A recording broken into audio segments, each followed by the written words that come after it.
প্রিয় সুধী, গাজী ফার্মেসি থেকে আমি বলছি, ডাক্তার জি.এম. লুৎফর রহমান। তো হোমিও জগতে একটা বিশিষ্ট ওষুধ আছে অ্যালুমিনা। এটা মূল হলো অ্যালুমিনিয়াম, আকরিক হলো বক্সাইট। এখান থেকে প্রসেস করে ফার্মাকোপিয়া মতে ওষুধ তৈরি হয় অ্যালুমিনা।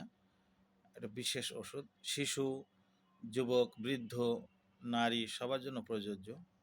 শিশুদের ক্ষেত্রে শিশু ভালো খাবার খেতে চায় না, ভাত, মাছ, কলা, দুধ খেতে চায় না। সে খায় মাটি, বালি, খড়ি মাটি, চক পেন্সিল, লবণ, শুকনো চা, এ সমস্ত অখাদ্য খেতে চায়।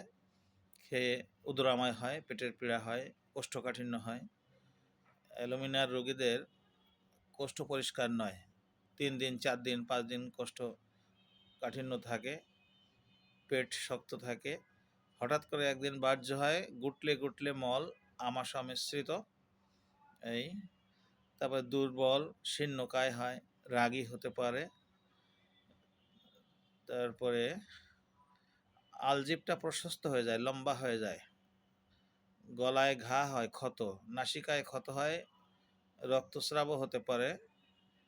এবং নারীদের শ্বেতপ্রদাহ, লিকোরিয়াটা অতিরিক্ত হয় এবং ঘন চটচটে, পা বেয়ে গোড়ালি পর্যন্ত চলে যায়। তো বয়স্কদেরও ওরকম, কোষ্ঠ পরিষ্কার হয় না, লোকোমোটর অ্যাট্যাক্সি হয়, অর্থাৎ পা ফেলতে গিয়ে ডাইনে বামে বেঁকে যায়, শরীরের ব্যালেন্স থাকে না, এরকম লক্ষণ প্রকাশ পায়। এই আর কি।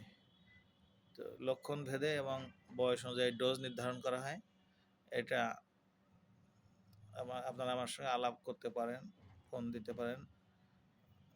পরবর্তী ভিডিওতে আবার দেখা হবে।